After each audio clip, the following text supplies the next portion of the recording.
Nicole Findlay here, CEO for Reconciliation Victoria. Thank you very much for everybody who's tuning in today with us. We're just going to take a moment, just as people come in to the webinar, and just let us know which country you're joining us on as you come in today. And when we're expecting up to about 100 people to join us today. So when we have a few more people in with us, we'll respectfully open today with our acknowledgement.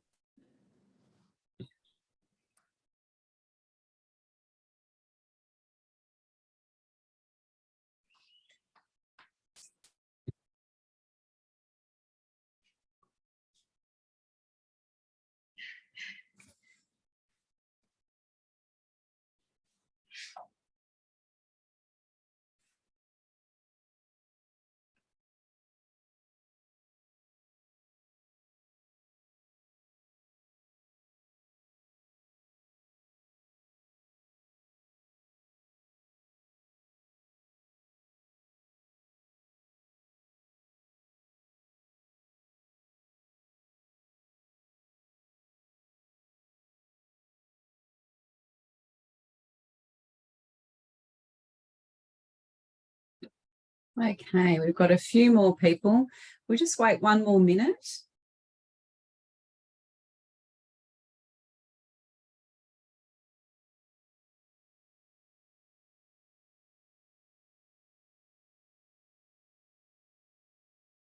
It looks like we've got a lot of people joining us from Wurundjeri country today. That's great. Okay, I think just being mindful of time, we might make a start today. Thank you very much for those of you who've joined us for Maggolee webinars before. Thank you very much for coming along and joining us again. And for those of you who might be joining us for the first time, I'd just like to begin by respectfully acknowledging the country that all nations that we are meeting on today. I'm meeting with you on the lands of the Wurundjeri Woiwurrung peoples, and I'd like to acknowledge elders, past, present and emerging. And I'd like to pay my respects to many of the leaders and community leaders that we work with and who endorse the work we do and help guide the work that Reconciliation Victoria does. I'd like to also just acknowledge all First Peoples who are joining with us today in our webinar. And just to make an acknowledgement today, a very special acknowledgement of that it is Wurundjeri Week, and that if you are tuning in to us from Wurundjeri country, just taking a moment to step out into that beautiful sunshine on country today, and you know, wherever we are on country, but just to breathe it in, take a moment out of your busy days and your busy schedules just to acknowledge spirit and country. So thank you again for your company. I'd like to just talk through a little bit about where we're going today. We've got many nations and you know, people that are tuning in from Barong country. You might be wherever you are in the state. It is a glorious day, and you know, many of us are still having a really busy year. It doesn't seem to be a quiet type of time in our year anymore. But let's dig into a little bit about what we'll be covering in today's webinar. So with our Maggolee website, we'll talk a little bit more about this for those of you who are familiar with the Maggolee platform now. We're going to provide some updates. We've got some really exciting projects and activities happening over the next 12 months, which we're looking forward to sharing with you today. We're also, as we come off the back of Reconciliation Week and NAIDOC Week, one thing that always sticks in my mind is how do we make reconciliation all year round? How do we embed it into our lives, into our workplaces, and how do we make it just a continuum all year round? Excuse me for the croaky voice. I do have a little bit of a cold lingering. And very importantly, we're going to be chatting with Uncle Charles Pakana. Many of you may be familiar with Uncle Charles from the many events that RecVic has had, but also for the great work that he does as founder of the Victorian Aboriginal News. And he was with 3K&D for many years as well. And Uncle Charles does great work with Banyule City Council and the Barban and Beak Aboriginal Gathering Place. So it's a great privilege to be able to have Uncle Charles joining us today. So he'll be tuning in to tell us all about what the Victorian Aboriginal News team have been up to, and a shout out to Sophie today from Van as well. We will be calling them AKA Van because Uncle Charles zips around van gathering stories. So we'll be heading into that conversation very shortly, but the chat room is always open, and we've got the RecVic team today gathering bits of questions and anything that you might like to share. Please pop it in there. So this is an interactive chat. We don't want to be just talking at you the whole time. We'd love you to share any questions that you might have. And also we'll be sharing resources along the way as well. We do have Mentimeter questions that we'll be asking you today, so they will pop up towards the latter part of the webinar. And so just all you need is your phone just to take in the QR code to participate in those questions. So all the feedback you give us in these webinars it really helps us to improve the content and the the information that we share with you. So please keep us just keep questions coming today, and we'll move along. I've got Claire driving the presentation for me today. So Claire, we're jumping in onto, for those of you who kind of haven't had a bit of a look into our Maggolee website, this is just a background. So Maggolee is a one word appropriately, and it means here in this place. It was established, it grew out of a conversation with a worker from City of Darebin back in 2010, and it really grew as Aboriginal partnerships were growing very strong in the local government space, and it began to grow. And then we had all the peak local government organisations, and the state recognised the value of having a platform to share best practice in Victorian local governments, and showing the strong partnerships that were starting to come out of local government at the time. So Maggolee, RecVic is I guess a custodian of Maggolee, and we share information from you, from local governments, on that platform. So you have a dedicated Maggolee page. If you've tuned in from a local government, you have a dedicated page. So keep an eye on your dedicated Maggolee page so you can provide updates in there. Most of what you provide is, if you can keep it up to date. Claire, who's driving our PowerPoint today, she will happily take updates from you of what you want to upload on your dedicated Maggolee page. So please send them through to Claire in the RecVic team.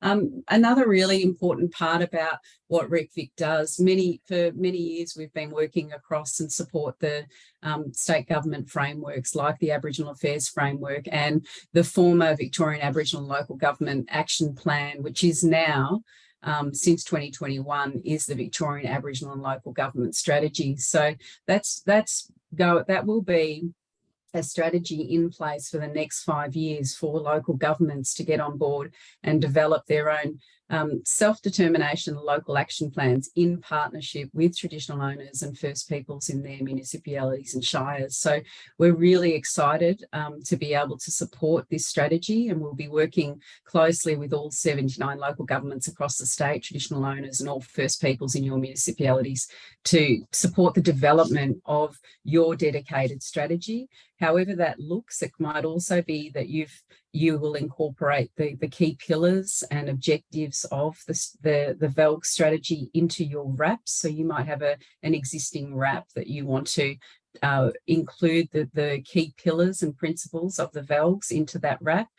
We're very much here to support at RecVic as you start to sort of enter that space of developing a VELGs, or certainly developing that within your RAP space. So we'll head on and get into some of the updates on Maggolee. So excitingly, we have a whole bunch of new resources which we're wanting to share with you and which are being uploaded every day. So keep an eye on the Maggolee website. We've got, one of the key part of the Victorian Aboriginal Local Government Strategy, it talks pretty quickly when you open it about Victorian Aboriginal traditional owner boundaries, and also the community networks and services that exist, and the importance of local governments getting to know these boundaries. And obviously we know that local government areas have been, I guess, plonked on top of thousands of years old traditional owner boundaries. So it is important for us to kind of recognise what those boundaries look like for us. We might have multiple traditional owners within our local government area. So we've produced a resource there for you to share, and we've worked in partnership with the local Aboriginal network to produce that resource. So getting familiar with who your land broker is in your region is also an important part of the work that you're doing. Understanding the VELGs, what is the VELGs about? How do you deep dive further into understanding VELGs? Also, something that is very evident at the moment as we head towards a national referendum, some of the conversations that we're seeing online, some of the conversations that then travel into our workplace and that aren't even maybe conversations. They're just, they can just be that our systems can be, I guess, quite restrictive and can be creating our workplace culture. We can be seeing that there are things in there that need to change. So we've put some anti-racism resources up there, and we really want to be able to engage more deeply in these resources, and we'll be chatting more deeply with local governments around these resources in the coming months. First Peoples Self-Determination.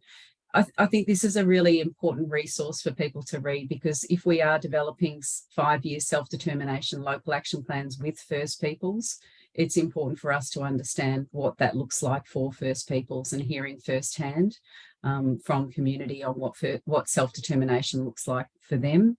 And we're also starting to increase the profile of Aboriginal gathering places as places for self-determination. And so we're really wanting to highlight the great work that gathering places do. There's 15 across the state of Victoria that gathering places at the moment, and they are growing.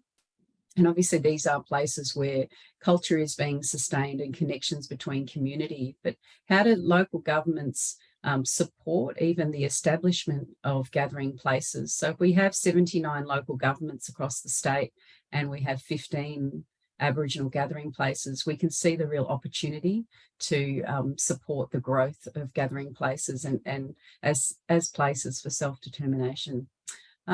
So also we're looking at how we support treaty advancement. We've seen some, great work that the First Peoples Assembly is doing. And if it is our voice for Victoria, and it certainly will be going forward as the state negotiates treaties later in this year, and they go to the table, who are our First Peoples Assembly reps. And we've produced, it's currently in draft form at the moment, this resource at the end, but that will be coming to you very soon as well. And RecVic will be working in partnership with the First Peoples Assembly to develop that resource even further. So there's some of our resources, new stuff. There's plenty more to add. And importantly, amongst those resources, we work very closely with the Victorian Aboriginal News team, and we're also putting their resources up on our site and sharing respectfully there. But Uncle Charles and I will get into that detail a bit later in today's discussion.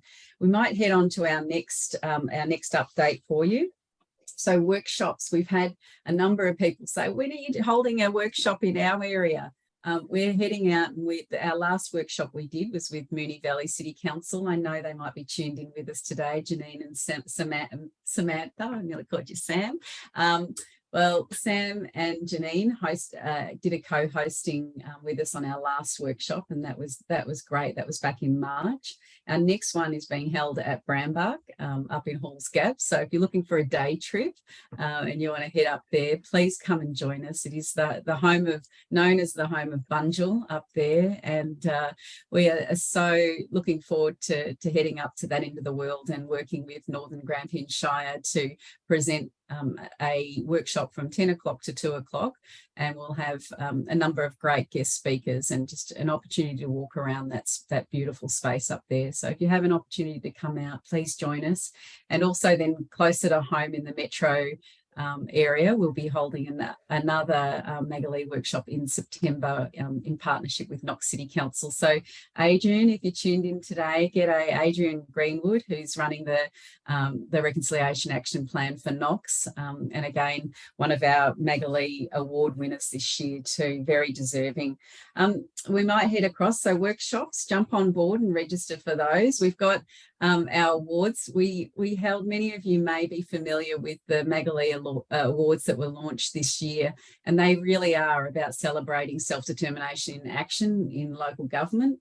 And as you can see here, Donna Spiller from Mount Alexander Shire, she might be joining us today. She's absolute great champion and advocate for reconciliation, works at the Jara Land Council, and she's joined us in some of our other webinars. But that's Donna receiving a Maggolee Award this year. So we're holding the Maggolee Awards next year. We've received funding again to run them again in 2024, and we will be obviously inviting nominations again from all councils across the state to tell us about the strong partnership work that you are doing with First Peoples. So when you explore how you're doing joint decision making really well with First Peoples and traditional owners, they're the stories that we want to hear about, and that's what we're celebrating in these awards.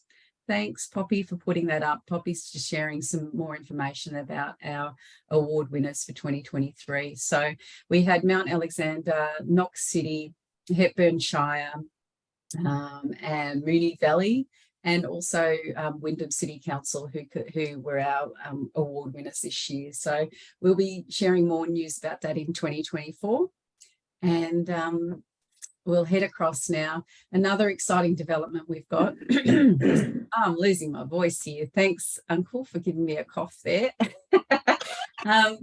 We are never sitting around idle in a RecVic. And we hope that you're as busy as we are. And one thing that you can be sure of, if you are in the reconciliation space and you are on and in your journey, you will be busy doing stuff. And we really want to hear about the work that you're doing and your interests on reconciliation issues like voice, truth, treaty. We want to hear where your council is at in its journey across those key issues. We also want to know, do you have a RAP, or are you developing a VELGS, or do you have a gathering place or an idea for that? What does your Aboriginal employment look like? How is your engagement with Aboriginal services? So we've put our QR code up there. We're inviting you to be part of the survey. Please let us know. It helps us improve the resources we can produce for you, and our understanding of where councils are at on their journey. And, it helps us know potentially where we might need to help your council out a little bit more. So jump in with that QR code and just fill that out in your own time. We'll head across to our next update. So this is really what we're digging into today. One thing I find, which I think is really important about wherever we are in our reconciliation journey, is about taking responsibility for our own learning. The more responsibility we take, the deeper we have, the deeper our cultural awareness can become. And I really do think it is time for the reconciliation movement and supporters to be exceptionally brave and bold about how we help to shape our nation and the identity of who we are. And I think, self-learning, not just relying on our organisations to spoon feed cultural awareness to us, to really look around at the abundance of information that's out there for us to access. So I think self-learning is, an exceptionally critical tool in making reconciliation all year round and part of our lives. Strengthening relationships with First Peoples, services, looking at how we not only make our services more inclusive but culturally safe, and most of being able to do that in the council space is about having those strong partnerships with Aboriginal service providers and also Aboriginal businesses. So how we look at all different projects and all areas of business, our council plans and businesses, how we can include Aboriginal suppliers, but not only that, is support the startup of Aboriginal businesses in our community. So I also looking at just attending. We know during Rec Week and NAIDOC Week, many of us will have got out to Aboriginal community events, but how do we support those Aboriginal community events all year round, outside of those key calendar months? And we're going to get into more today in our discussion with Uncle Charles about how we support voice, truth and treaty. So I won't deep dive in there just as yet, but these are the key things that will be ongoing always in our agenda at the moment, in our self-determination policy landscape we're in. These are key, critical issues that our councils need to be focusing on: Aboriginal voice, truth and treaty.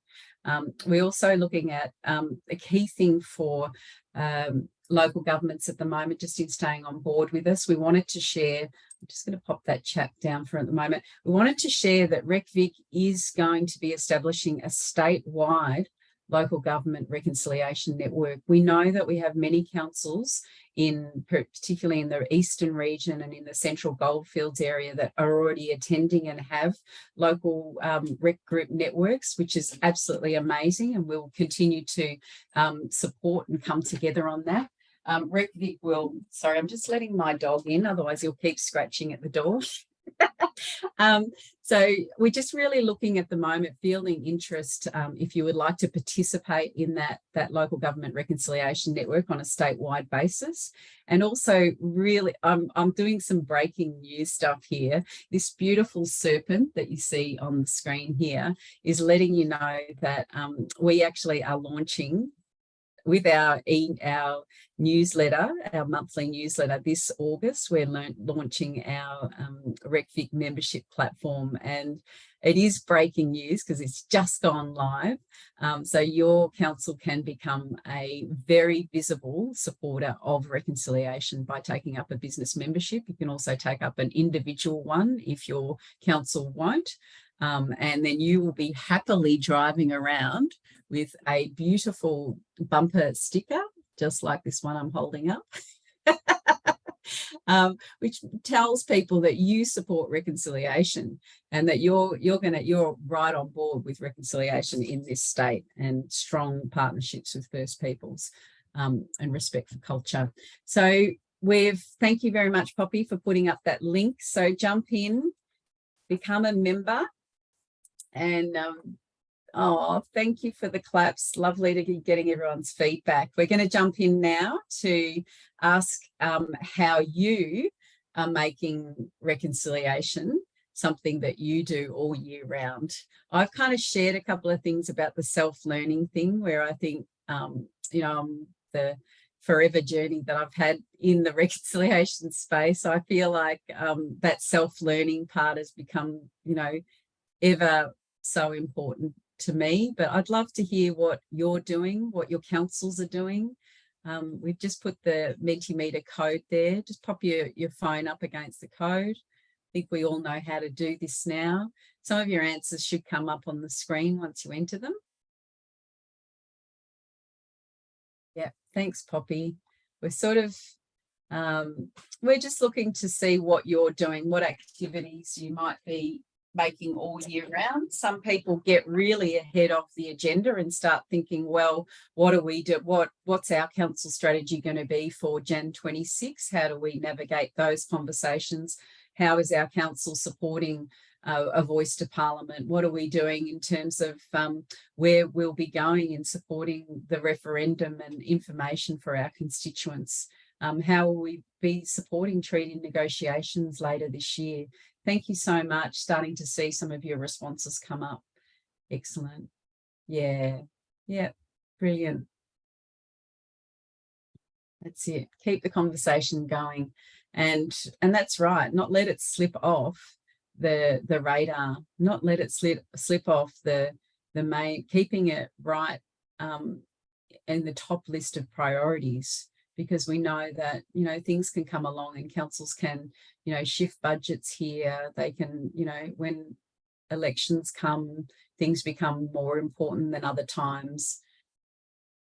Just how we, within our own projects and planning in our own areas, how we look for inclusion, how we look for First Peoples' voices to be included in all areas of our planning of our projects. Thanks so much. Excellent. Loving to see your responses. Really appreciate it.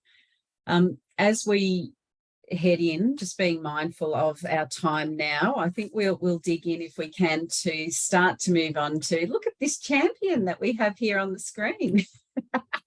We have this very lovely gentleman, Uncle Charles, who he's holding up his beautiful stick from the event that we held during National Rec Week, and Uncle Charles was our MC for the event, and I love the fact that we were able to gift him that beautiful stick, which is a very special digging stick made by Graham Gilbert, who's a Wiradjuri artist and Bunurong artist who's living down on Phillip Island and does some beautiful artworks and gifts for us, and has done so for over the years. So we might jump into conversation with Uncle Charles, founder of the Victorian Aboriginal News, because he does so much great work in our community, even outside of the van. Outside of his van, he does so much work in community and with communities. So it'd be great to dig in and have a great conversation with him now. We might welcome Uncle Charles onto the screen. You have been sitting alongside me. I think I've been able to see you on the screen with me, but how are you going today, Uncle? You good? Yeah, really good. Thanks so much indeed. Bit of a typo with my name though. There's no R in Pakana. Who's done that? Who do I have to chastise? I won't disclose who did that, but it wasn't me. An apology. No, I'm not. We sweat the big things, not the small things, Nicole. You know that. But look, before I start, I'm acknowledging that I'm on the beautiful country of the Dangwarang people, the Tangarang people. I'm up here in Broadford right now. I'm actually in the Tangarang Land and Waters Council boardroom. They've been very kind to let me use this space for this webinar.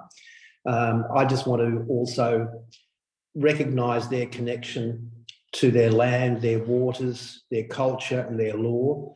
And as I say all the time, that's LORE, which translates also to LAW, and also to their amazing elders.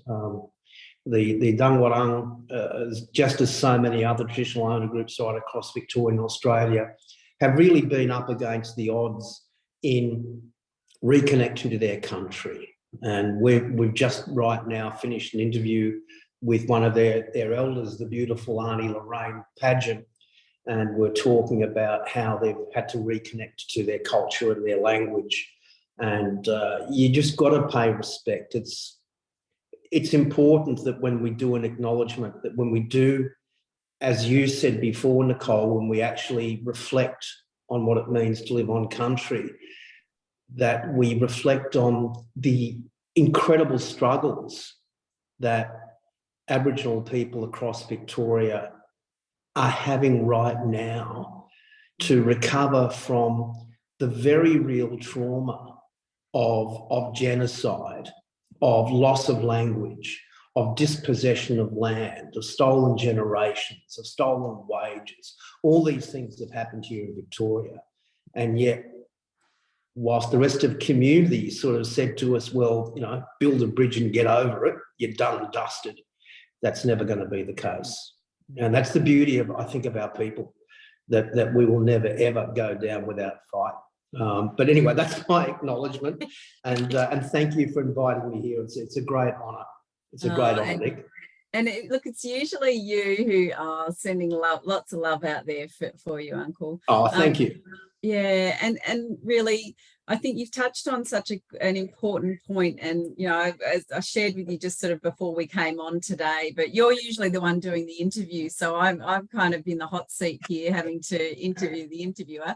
But I'm just sharing this book on the screen because you've talked about the long struggle. And I think during Wurundjeri Week, I picked up this book at the Koori Heritage Trust the other day, and it's called Corranderk, We Will Show the Country by Giordano Nanny and Andrea James, and we'll send a link out about this book. But I think this should be in every single classroom across the state, in every school. And we talk about those struggles and those stolen wages that happened on Corranderk for Wurundjeri people. And so appropriately, during Wurundjeri Week, it is important for us to understand the depth and the detail of that story that was so poignant in our history here in the establishment of, I guess, this colony here, and how First Peoples were treated, and also the allyship that actually existed, and the potential for us at that, the great opportunity and potential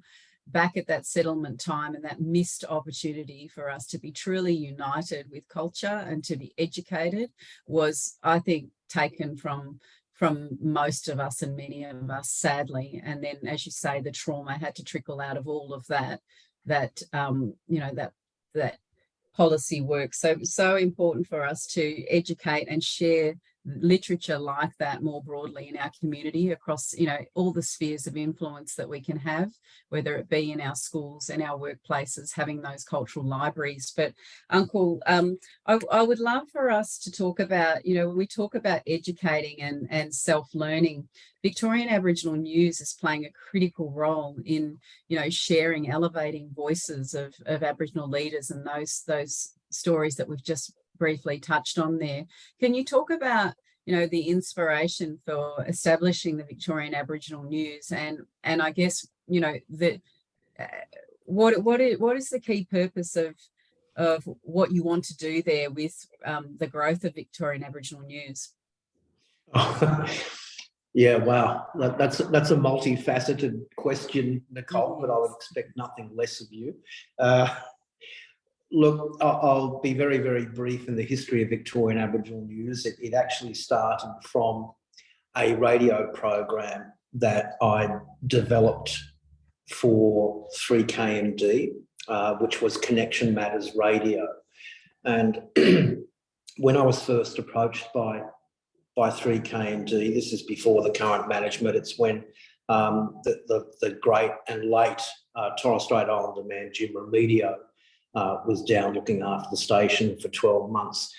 And I was the First Nations lead at Banyul at the time. And I went over there with Uncle Stuart McFarlane from Darebin Council.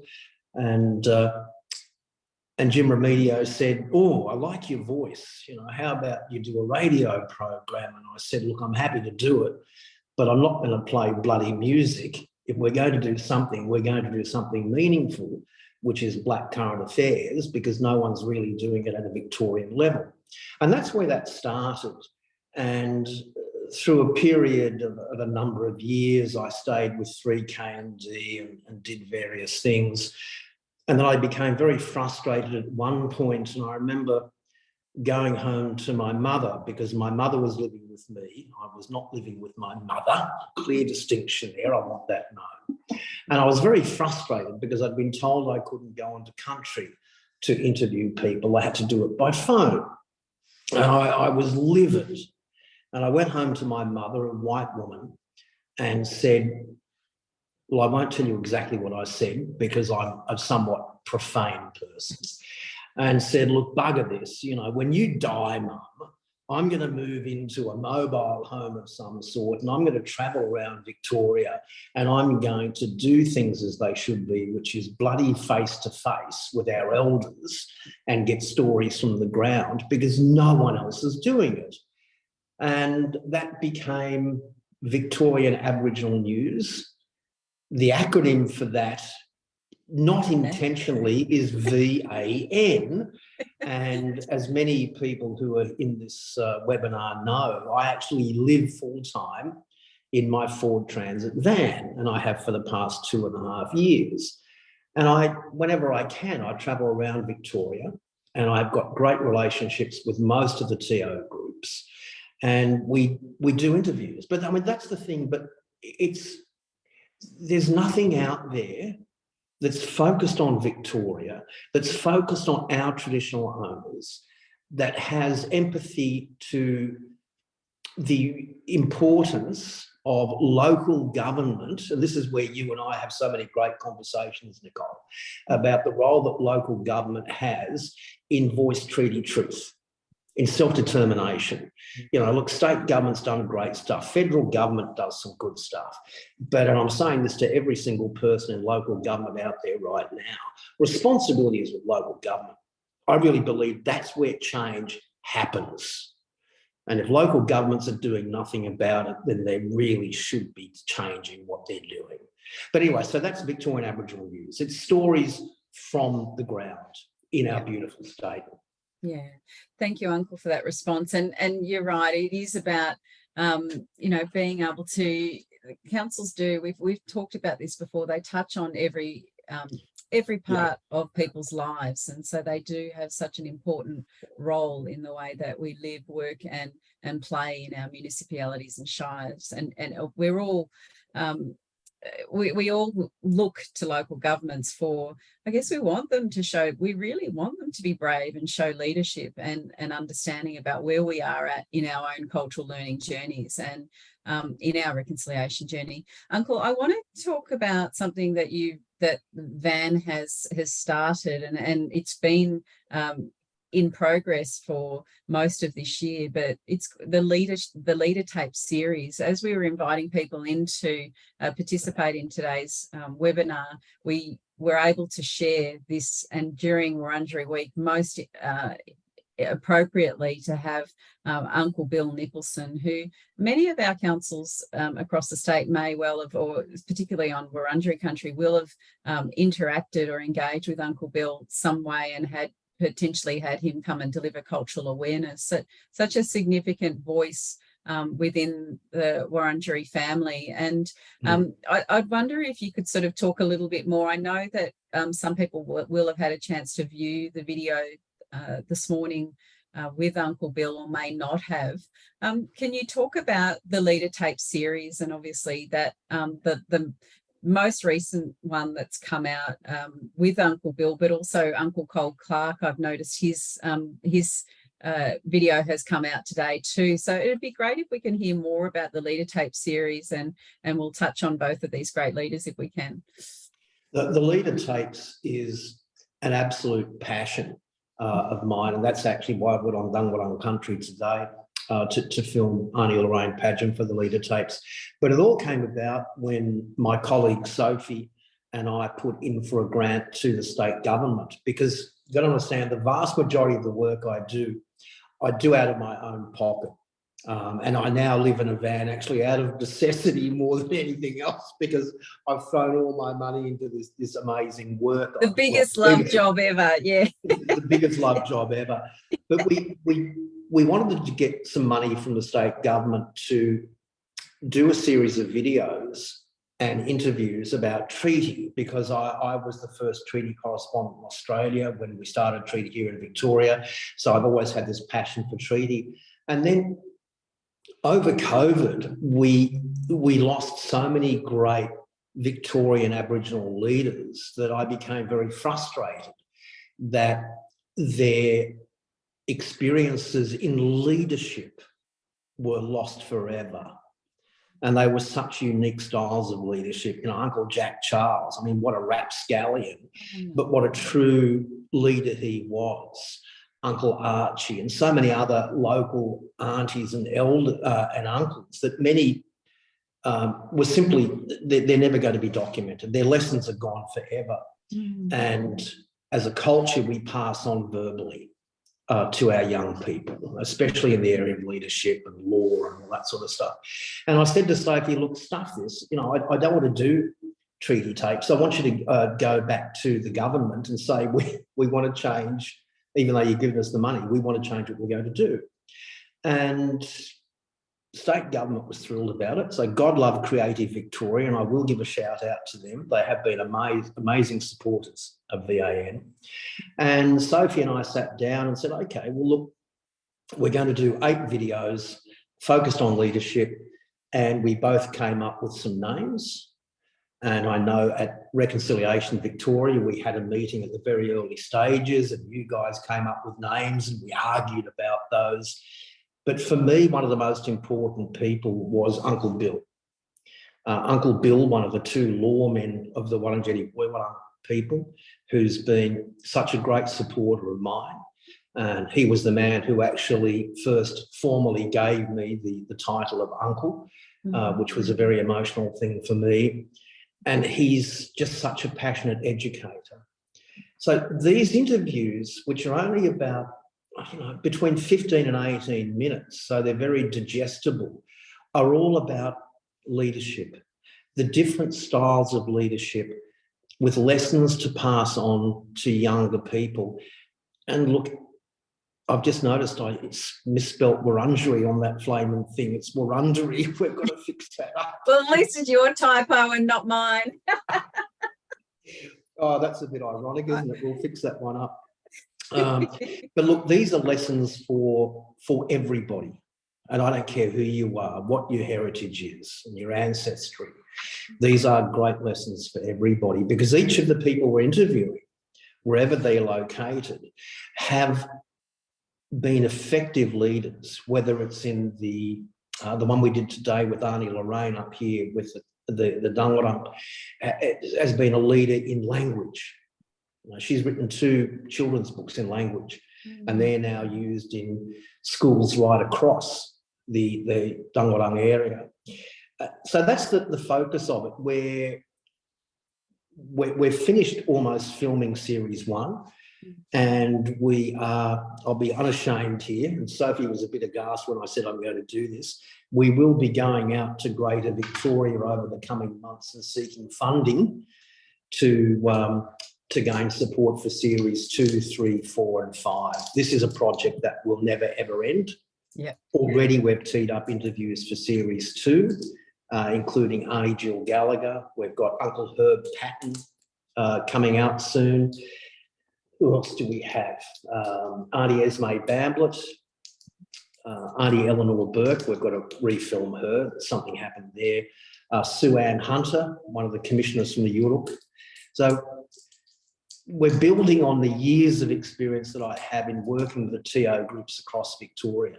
And we're in this unique position, and I use unique in the correct sense, unique position of being able to connect with all the TO groups across Victoria to gain access to these amazing elders. They are amazing people. And by releasing them all the time, I'm just going to come back to what you were saying, we believe that this is our little part to ensuring that education and reconciliation is a year-round effort. It ain't just one flippin' week. Yeah, and look, I mean, and it's so valuable for people to be able to deep dive in and listen to the messaging that's coming out of the voices and the leaders that you're sharing with us. I think, again, it does tap into that self-learning that we talked about, and it opens up the opportunity for us to, hear very specifically from those First Nations leaders from Victoria. And I think because we can see a lot of the great work that the likes of SBS and ABC are doing. They're all presenting great cultural resources, but hearing very specifically from First Nations in Victoria, I think that's actually such a vital task about what you're doing, and critically important. Uncle, thank you for sharing more about who you've already chatted to and who you're hoping to share with us. I just really want to touch on and come into our local council space, very directly and specifically here, because you've worked with local governments across the state, much like myself, and you know where people are leading and where some of the pockets where work still needs to be done.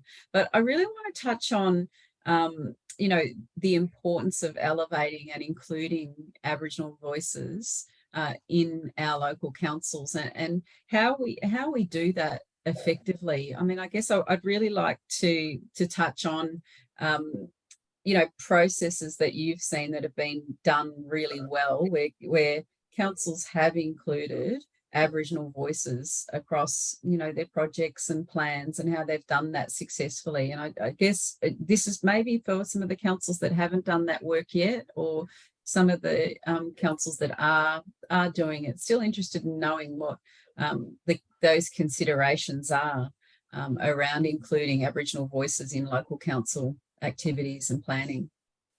Yeah, good question, Nicole, and it's a question that I'm asked a little, a fair bit around Victoria. And the first one is, and I'm not beating a drum here, is voice. Voice always has to come first, and I'm not getting onto the referendum here. but voice is first and foremost. And I see some of the most effective councils as those having Aboriginal advisory committees. Now, I've been involved in a number of councils, most notably Darebin Aboriginal Advisory Committee, and I was honoured to be a member of that committee when the 26th of January issue came up, and very soon after, Yarra Council essentially decried 26th of January. Kim Lassurf, who was the mayor of Darebin at the time, worked with the Darebin Aboriginal Advisory Committee, and we sort of created a bit of a stir there. And of course, also with Banyul, which is my home ground. I'm a Banyul boy through and through, and I'm very proud of that. But Aboriginal advisory committees are absolutely vital because they are a voice to local government, and they're a voice of the local Aboriginal community, not of the local traditional owners, but of the local community. And as you said before, Nicole, local government plays a part in every aspect of how we live, work and play. You know, I'm not preaching to the converted when I say it ain't about roads, rates and rubbish, guys. It's about a heck of a lot more, and we know that.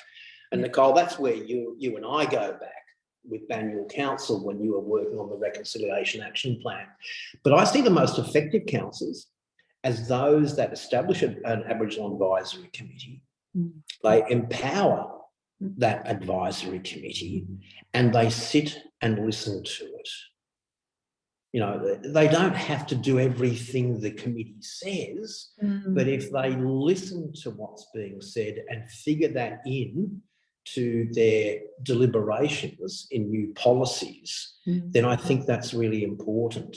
The next thing I want to say, and the most important thing, is don't try to bring about change within one fiscal year or within one term of council, even, you know, a 4-year term. This is long-term stuff. And as Aboriginal people, we recognise that what was taken away from us in the blink of an eye is going to take a long time to resurrect. Stuff that I'm working on now, stuff that Arnie Jill Gallagher was working on as the Victorian Treaty Advancement Commission.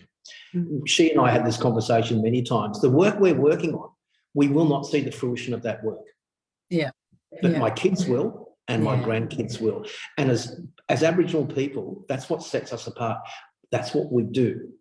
We work towards the future, and we urge council, don't try and rush things, because if you rush things, you'll introduce plans and then yank them away, just as plans and projects have been yanked away from us over the past God knows how many decades.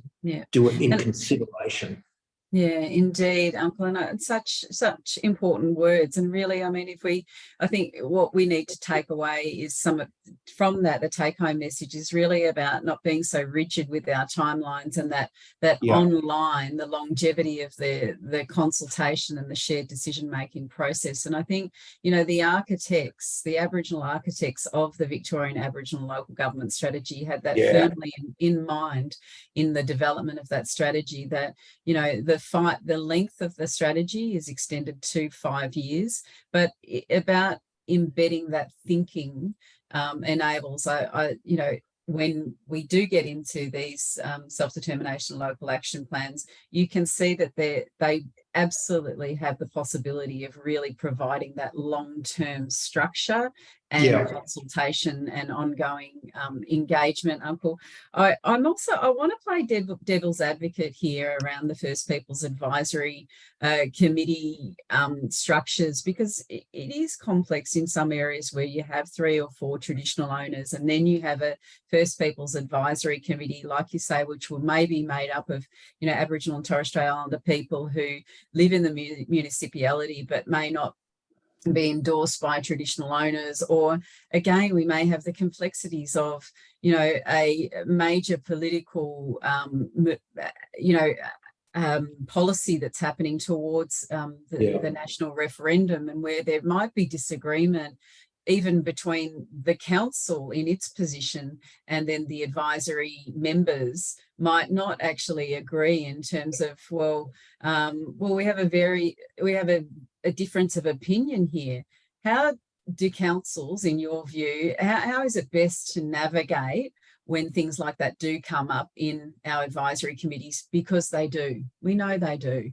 I'd love to get your thoughts and observations on what you think is an effective strategy for potentially managing some of those differences of opinion that might come up between councils and the advisory committees. Sorry, Geez, I don't the hot spot like here, but everyone's tuned in. I really don't important. like you We've very got to much navigate right it. now. That's really tough. The general advice on this is that, first of all, go into these things understanding full well that Aboriginal people are not all going to agree on something. And this is something that we get very frustrated about when, for example, with this latest thing with the referendum and the enshrined voice to Parliament, people saying, but why don't you all agree? And of course, well, the reaction is, well, why the bloody hell should we all agree? We don't expect white people to agree. We don't see Parliament agreeing on everything. So why are you then putting us in this little homogenous group, expecting us to agree? Understand that there are going to be disagreements. A little anecdote. As the chairman of the Barwon and Beak Aboriginal Gathering Place, the best gathering place in Victoria, by the way, I can't justify that, but I'm just biased. We had a disagreement at our last committee meeting about the stand that we would take on the referendum. Now, I had to simply sit back and suck that one up because we couldn't agree.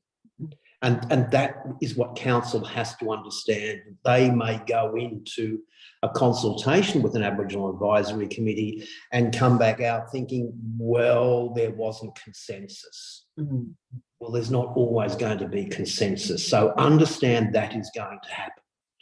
With regard to those councils that may, that obviously have recognised traditional owner groups within their boundaries, there must always be an invitation out to that traditional owner group or groups, letting them know that this is what we want to do. We want to set this up, and extend the invitation to the leaders to have an elder or member of their community as a representative on that committee. Now, that happens pretty well everywhere I go. I've seen that on Jar Jar Warang country, on Bunurong, Dangwarang up here, and Wurundjeri Woiwurrung in Melbourne. You know, I always see that happening. It's not always going to happen that you will get a TO on there because there's a very small pool, thanks to genocide.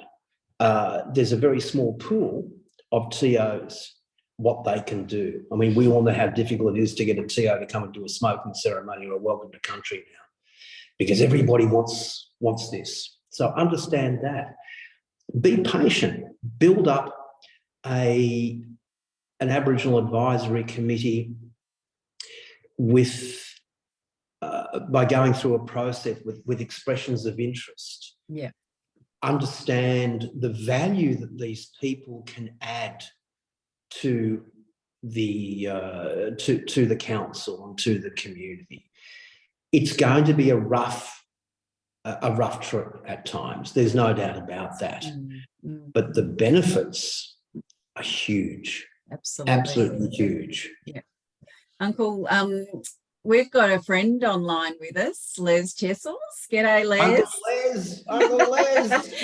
Uncle's out joining us from Whittlesea. I hope I've got the right council still where he is today. He's Whittlesea still, yeah. Oh, g'day, Les. But Les making a really good point in the chat, just to say, you know, within advisory groups, making recommendations is often around council service delivery policy and strategies, but the TO engagement can often happen very separate to the council advisory groups. And I think that is an important point, just because many councils are undertaking traditional owner engagement as separate consultations with the land councils quite specifically. So thank you, Uncle, for making that and for tuning in today. G'day. I haven't seen you for ages, so you weren't at the men's gathering place last night, Uncle Les. I don't know where you were, but we'll chat later, brother. Brilliant. So we're having some really lovely conversations, and people are sharing lots of things with us online. So thank you. I do think there's another bit, and I don't want to veer away from this conversation yet, because I think this point, and I know you're probably going, don't take me into the deep waters, but I have to, because really sometimes what can happen is that if we feel like, there is such disagreement within, and even council wanting to progress something, and the advisory members might be in fierce disagreement, what happens if it feels like it begins to potentially prevent the progress, and maybe those reconciliation bits of progress that are in the deliverables that were already predetermined from going ahead? I know that some councils have real difficulties in navigating this and going forward. I know that the VELGS says to us, you have the opportunity, because you're working with all First Peoples in your municipality as well as your traditional owners, you also, as a council and a local government, you do have obligations to your constituents to keep progressing your strategies as well, your broader reconciliation strategies. Uncle, are you comfortable talking about what position a council might take when it wants to progress something and its constituents want that progress, but there might be disagreement at the table at the advisory committee end? Is there any thing that you could impart there? Is that something you could talk to? Yeah. And I want to thank you for understanding the difficulty in answering this particular question. That sort of situation is going to happen. And just to encapsulate, you have elected representatives who are there on behalf of their constituents when they're to the wards. They've been charged to go forward with innovation within their communities, and they may see something to go ahead, but they may have the Aboriginal Advisory Committee saying, well, no, we disagree and this is why. Sometimes we win and sometimes we lose. That's the reality of this. I believe the majority of members of advisory committees understand this, and I always caution younger members and even older members of advisory committees and other committees with which I serve or I consult, that pick the fights you can win. And you've got to understand also that we do live in this Westminster-based system where we have elected representatives and ultimately they're the boss. And I will bring it back to the referendum and the proposed voice to Parliament. If you look at it, despite what the Conservative commentators are saying, and I'll try not to mention Andrew Bolt's name, oops, I did, despite what some commentators are saying, look, these advisory committees and the voice doesn't have the right to veto. They don't have the right to actually dictate to government, whether it's local, state or federal, which way to go. There's a fair bit of courage on the part of local politicians. And when you look at the vast majority of them, they're fairly thick-skinned people. I think to be a politician at any level, you have to be a particular breed of person. And I believe the majority of them can be tough. Some of them are ignorant sods, but you've got to be tough. And sometimes you will go against the wishes of a part of your community. And it may be the aged community, it may be the cowled community, and it may be the First Nations community. That problem is going to arise. But when it comes to our mob, if you sit down and be prepared for extended conversations, and as we say, you've got to listen. And And this is what I urge bureaucrats in local government and politicians in local government to sit down with no preconceived ideas, to put their political allegiances aside. And I know that can be difficult. And actually listen to First Nations people and put it in perspective of 250 years of eradication of language, culture, law, and peoples. Put it in perspective. Yeah. That's the only advice I can give on that, Nicole. Yeah, thank you. And I think it's a difficult question to ask, and it's a difficult question to answer. But I think it is largely due to the fact that we're navigating a lot of this for the first time. As you say, our system, and it's proof of our systems changing, which is good that we have to have these conversations. So I'm happy for us to have them. So I think the fact that we sometimes will we are entering this space and these questions means that systemic change is on the way, and we're starting to chip away at it. And I am pleased that we can have these conversations in our webinars. Uncle, Nicole, can I just add one more thing in there? Because now that Uncle Les is in here, it has inspired me to say one thing. We were very fortunate at Banyule that we had Uncle Les Chessels come in as our First Nations lead. And a local government, if they're going to proceed along the way of reconciliation, they should be reaching out to people like, Uncle Les Chessels from Whittlesea, Uncle Stewie McFarlane from Darebin. We've got, the amazing young Aboriginal leader, Zali Mifsud at Banyule. Should be reaching out to these people, and they should be identifying a position within the council that is a First Nations lead or an Aboriginal partnerships officer, something along that line.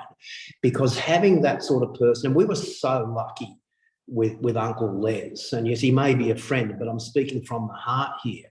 Uncle Les has this amazing skill to navigate this white bureaucratic system, yet with such a deep cultural understanding and connection that he can provide that conduit. Now, the cultural load on him, I know, and others like him, is overbearing at times. But this is what council needs to do. It's more than just listening to Aboriginal people. It's doing internal change as well. And that means looking at what can we do for a First Nations lead. But reach out to people like Uncle Les and Uncle Stuart for advice on that. And even I'm happy to, but that's what they've got to do. It's a change, major change. I think you've touched on an important point about, Aboriginal employment strategies in council as well there, and how we are, we've almost kind of moved to Aboriginal leadership in those conversations and those strategies, and the absolute importance of Aboriginal leadership in our Aboriginal employment strategies. Some councils haven't really even dug very deeply into their employment strategy, but you almost providing key advice there. If you're going to start somewhere, start with the leadership role and creating that role in there. Thank you, Gary. Gary Detez is calling out from up with Yarra Ranges Council as well. Thank you for your conversation in the chat with us, Gary, as well. I'll just share what Gary said. Uncle, he's saying our Indigenous Advisory Committee is seen as a high-functioning committee and remains highly regarded by the organisation. It played a key role in formally supporting the notion of the Uluru Statement from the Heart. And I think that's a really timely quote or bit of information to share, because I want to move into our conversation about what VAN is doing around the referendum tapes project, and as we head towards this National Voice to Parliament, what you will be doing to support, I guess, community conversations and maybe it's definitely about closing knowledge gaps at the moment, Uncle, and I'd really like to talk more about what the referendum tapes is about as we move towards this national referendum. Another passion job. I swear to God, I'm so grateful that I'm no longer financially looking after my mother, because we would be stuffed. On the 28th of January this year, I recognised that there was very little being done to dispel the disinformation and misinformation surrounding the First Nations voice to Parliament, the proposed First Nations voice to Parliament. And I decided that I would develop a podcast, which I called the Referendum 23 Tapes. And essentially it's every week we release 1 to 1.5 episodes of yarns with people from different perspectives about the voice to Parliament. Now, we've had David Littleproud on the podcast. Now, David Littleproud is the leader of the Federal National Party, and we wanted to listen to him. We have invited twice we've invited Jacinta Price onto the podcast. Now, I know her, she knows me, we've interviewed in the past, but we have not heard one thing back. You know, so what we're doing now is we're focusing on, wherever possible, some of the key issues where disinformation is running rife. So, for example, when it comes to the Constitution, we're very fortunate to have a relationship with Professor Cheryl Saunders, who is an internationally renowned expert on the Constitution, and she is actually advising the federal government. She's part of the panel advising the federal government on constitutional impact with regard to the referendum. We're speaking to traditional owner groups. Right now, my colleague Sophie is connecting with TO groups as far away as Western Australia and the Northern Territory to get their perspectives on this. We believe that an impartial approach that gives voice to Aboriginal people, because everyone seems to be waiting back and saying, well, what do Black people want on this? Well, okay, the only people we really hear from, Uncle Noel Pearson, Linda Burney, Jacinta, Lydia, and the big names. We want to hear from the people on the ground, and that's what we're trying to do. We're speaking to the First Peoples Assembly of Victoria, the Federation of Victorian Traditional Owner Corporations, the Wathaurong Aboriginal Corporation down in Geelong, and we're sort of trying to get all the other TO groups to come on as well. So that's essentially it. Now, some of the interviews are a little bit dry, but the whole thing is about presenting the truth and presenting to people what our communities across Australia will believe will result from this. Changes on the ground, local changes. Yeah. Yeah.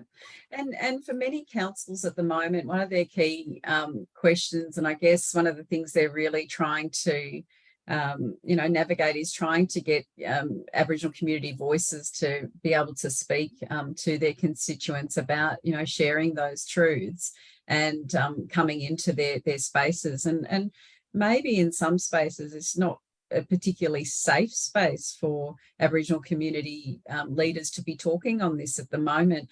What would you say to councils at the moment who are wanting to host events, voice events, to share information with their constituents, and how to provide a safe place for those conversations to take place? Yeah, really interesting. We've had a number of these events at Banyule, and obviously I've been involved in a number of them. I'm also involved in some of these around the state, and I will pitch in and say right now, if any local government around Victoria wants me to come and speak about the referendum without advocating yes or a no vote, I'm happy to do that. Please open up your checkbooks and you can fund the work. Hold that thought. The next question, we'll get, hang on, next slide, Claire. Next slide, Claire. We're going to keep talking, but we're going to put a Mentimeter question up. Is your council interested in hosting a voice referendum? Yes. If you answer yes, Uncle Charles is available. No. I love you now, Nicole. I love you now. Thank you. Look, I think it's really important that local council does become involved, and respect also to Yarra Ranges and other local governments that have done so much work in supporting or endorsing the Uluru Statement from the Heart. Not supporting a yes vote, but endorsing the Uluru Statement from the heart. And that's a very important thing. Local government has a great role to play in partnership with its libraries in hosting conversations, in hosting forums. We've had a number in our area where we had the aforementioned Professor Cheryl Saunders, along with Professor Andrew Gunston, the great and once again internationally renowned expert on reconciliation, and I believe co-chair of Reconciliation Victoria. But what a great fellow he is. We've had fortunate enough to have Thomas Mayo, who is an amazing man, has come out and done conversations there. And whilst some have been maybe pushing a bit of a yes agenda, the information has been about, once again, dispelling misinformation and disinformation, and not just being there talking at people, but fielding questions. Now, I've next week, I've got 3 presentations from schools to Rotary clubs, and I've stipulated I might speak for 5 minutes, and the rest of the time is actually getting questions from the audience. Because that's the important thing, because people don't just want to hear an agenda rammed down their flaming throat, Nicole. They want to hear clarification on issues. Now, I did an event 3 weeks ago with a federal member of parliament, Kate Thwaites from Jaga Jaga. I used to do radio with Kate many years ago. An amazing federal member, I believe, and I'm very fortunate to live in her electorate. But she brought together representatives from all the high schools in the area. As let's bear in mind, more than 50% of Year 12 students are going to be voting in this referendum, and I was very upfront in this and said, look, I believe the no campaign has a lot to answer to. I said, but so too does the yes campaign. You know, and that's important, that any presentation, any information is totally bipartisan. And local councils got a great part. We hold them at libraries, we hold them in local council halls. Can't leave it all up to the yes campaign, because they're going to ram a yes vote down your throat. You can't leave it up to the no campaign, because they're going to throw a no vote down your throat. You've got to just try to share information, and it's difficult. It's difficult. Yeah, and I mean, that's certainly our approach at RecVic, is about, you know, providing the facts, and the facts can be very influential in their own right. And I think that's, you know, much of the facts are grounded in truth that we're able to share, in the truth telling. And just so for a lot, we've got a lot of regional councils who might be joining us today. So we are setting out doing community gatherings with RecVic in some of the regional locations where we believe, you know, that conversations might not be having as might not be as deep as they need to be. So we're looking at one of our first regional voice conversations is going to happen actually down at Halls Gap, whilst we're off the back of the Maggolee workshop on Saturday 26th of August. So we'll be there having a barbecue, a bit of a smoking ceremony to start with in the morning at Halls Gap Reserve. So if you're wanting to come down that neck of the state, we've actually got who, Uncle, you've just talked about, Professor Andrew Gunston, who leads the National Reconciliation Excellence Centre at Federation Uni. He will be speaking at the event. We were hoping that, Uncle, that you'll speak there. We'll most likely have Uncle Shane Charles, who is a newly elected First Peoples Assembly for Naarm, and also one of our co-chairs at RecVic, and hopefully Auntie Vicky Clark, who sits as one of the Treaty Authority representatives and is also one of the Cultural Council members for RecVic, guiding our work, and has done since we were founded. So hopefully we'll have some great speakers down that end of the world, and a number of the councils, and it's going to be an awesome day. Fun. We want to put fun in there, and again talk about safety, but right in the heart and home of Bunjil, down that end of the world. So we'd love it if you want to bring the kids down and to head out for a day trip and head down that end of the world, please do. The other regional locations we are looking at running our conversations will be in Shepparton, will hopefully be somewhere on the Surf Coast as well as on the Bass Coast. And we don't want to forget Gippsland around there too. So we will be hopefully coming to a place near you if you're in those regional councils. If you would like, as we can see on the screen here, great to see that we have got councils wanting to reach out.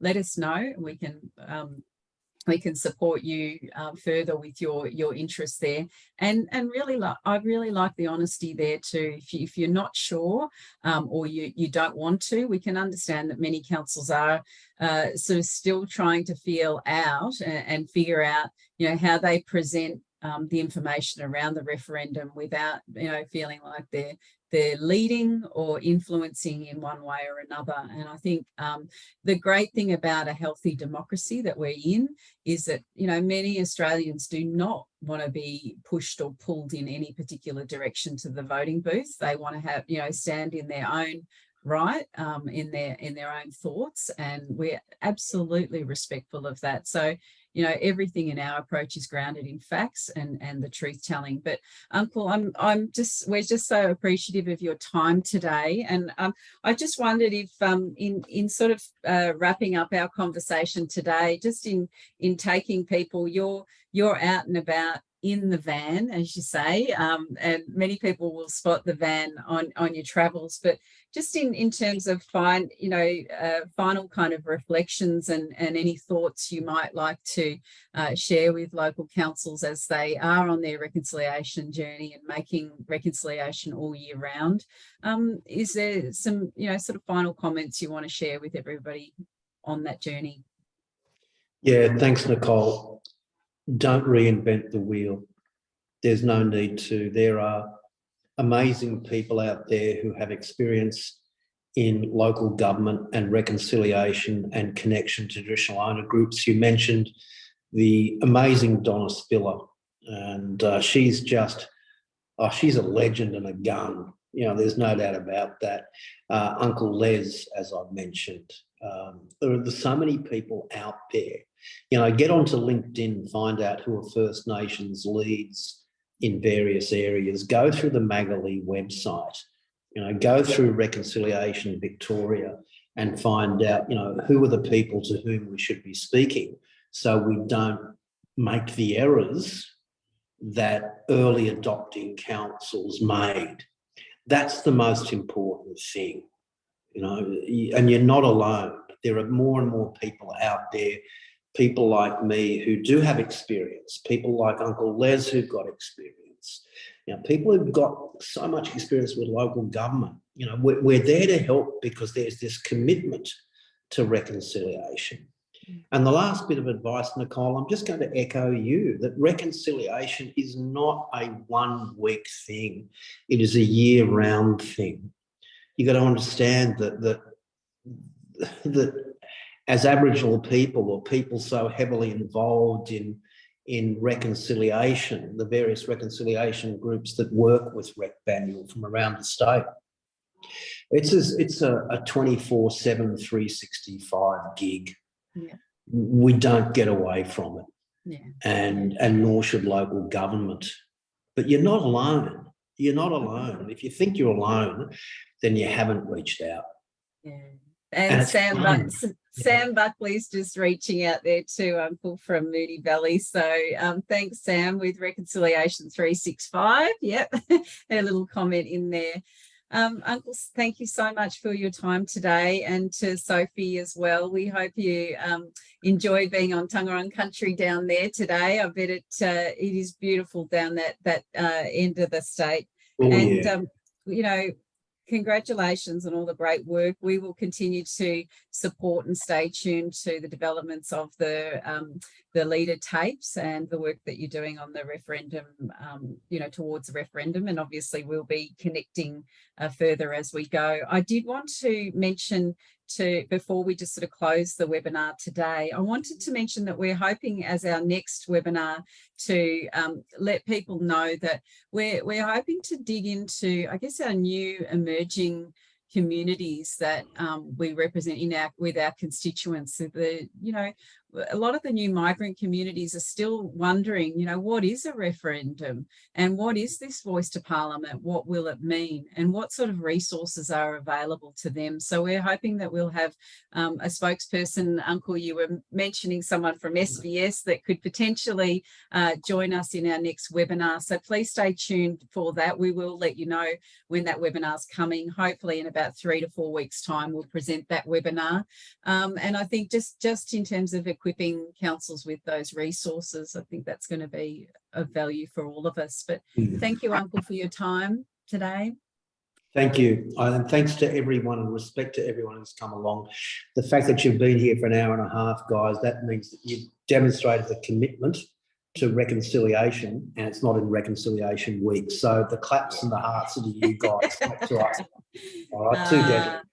Awesome. Lots of love to everyone. I hope to see you and again at our next ones and all around the state. Just maggolee.com.au is where you find us, and just link in with the team. We are here. We're small, but we're fierce, and we love what we do, and we're riding alongside each other here. So have a great day. Enjoy the rest of it. Enjoy Wurundjeri Week. We'll all be, celebrating somehow. I'm going to get out and enjoy some of that vitamin D too, out in the sunshine. But have a lovely afternoon, everybody. See you. Thanks for joining us. Cheers. Bye.